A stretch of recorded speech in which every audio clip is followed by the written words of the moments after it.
پہلا خلیفہ حضرت ابوبکر تھے کہ حضرت علی کی توہین ہے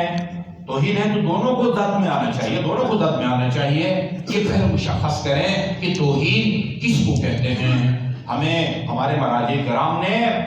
باقی مکاتب فکر کے محترم شخصیات کا احترام کرنے کا حکم دیا ہے، توہین سے سختی سے منع فرمایا ہے۔ ہم ان کے فتویٰ پر عمل کے پابند ہیں، لیکن یہ پتہ چلے کہ توہین کس کو کہتے ہیں۔ مدارس کی زبان میں پہلے صغرا کو کلیئر ہونا چاہیے، یہ ثابت ہو کہ یہ توہین ہے، پھر اگلے مرحلے میں یہ سزا مقرر کی جائے کہ جو اس توہین کا مرتکب ہو اس کو یہ سزا ملنی چاہیے۔ 10 سال قید ہوتی ہے، عمر قید ہوتی ہے، جو بھی قید ہوتی ہے، لیکن یہ روش انتہائی تشویشناک ہے، قابل مذمت ہے کہ ایک مجمل مبہم یا ملفوف جیسے بعض اداروں میں لفظ استعمال کیا جاتا ہے جس کا مطلب واضح نہیں ہے، کوئی مطلب لے گا، کوئی مطلب لے گا، لہذا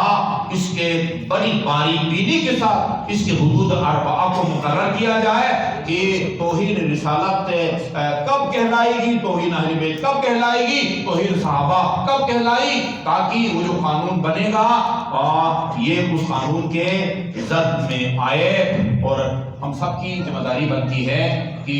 جو بھی آپ کے پاس وسائل ہیں، ذرائع ہیں، ان کے ذریعے آپ اپنی تشویش کو اور اپنی اس کو جو پریشانی ہے اس کا مختلف ذرائع سے اس تک پہنچائیں، ارباب اقتدار تک پہنچائیں، خصوصاً سینیٹ کے ارکان کے کام تک یہ جانی چاہیے کہ مکتبہ اہل بیت کی جو پیروکار ہیں دنیا بھر میں ان کو سخت اس بات سے وہ تشویش ہے اور اس کا جو ازالہ ہے وہ بہت ضروری ہے۔ اور میں اس سلسلے میں عرض کروں، میں نے ایک سلسلہ شروع کیا ہوا تھا ان لوگوں کے جواب میں جو یہ کہتے ہیں کہ رسول خدا صلی اللہ علیہ وسلم نے جو فرمایا ہے انی تارک فیکم الثقلین کتاب اللہ و عترتی اہل بیتی ما ان تمسکتم بہما لن تضلوا بعدی، اس پر بھی ابھی کام ہونا چاہیے۔ بعض دردمند اور مکتبہ اہل بیت سے درد رکھنے والے مومنین کی طرف سے یہ یعنی تجویز بھی آئی ہے کہ جو لوگ جنہوں نے اپنا وہ چینل بنایا ہوا ہے اور وہ مکتبہ اہل بیت کے خلاف بولتے ہیں اور یہ ان کا موقف ہے کہ کوئی نص موجود نہیں ہے، نص جو ہے وہ ہماری معتبر کتابوں میں نص ہونی چاہیے۔ چنانچہ میں ابھی نام نہیں لیتا، بعض ہمارے علماء کرام وہ کہتے ہیں جو ایمان ہے نا، ایمان وہ 2 قسم کا ہوتا ہے۔ اصول کافی میں ایمان کی 2 قسمیں کی ہیں، یا مومنین کی 2 قسمیں کی ہیں۔ بعض وہ ہیں جن کا ایمان عارضی ہوتا ہے، عارضی ٹمپریری، امانت کے طور پر ان کے پاس ایمان ہوتا ہے اور کچھ عرصے کے بعد وہ ایمان کی نعمت ان سے سلب ہو جاتی ہے، وہ چھن جاتی ہے۔ کتاب المستعارین ان لوگوں کی کتاب ہے یہ یا باب ہے جن کا ایمان امانت کے طور پر ہے، وقتی طور پر ہے، نہ معلوم کب یہ ایمان کی نعمت ان سے چھن جائے۔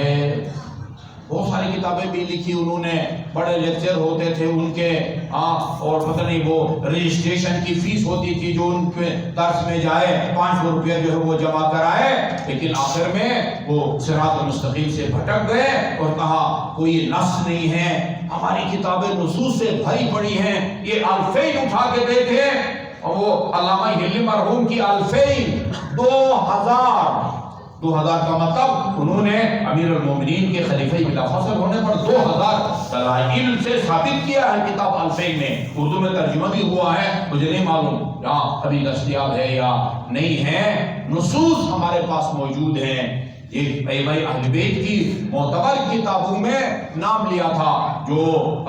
اس طرح کی جو ہے نا شوشا چھوڑتے ہیں کہ کوئی نص نہیں ہے کہ جس سے یہ ثابت ہو سکے کہ اہل بیت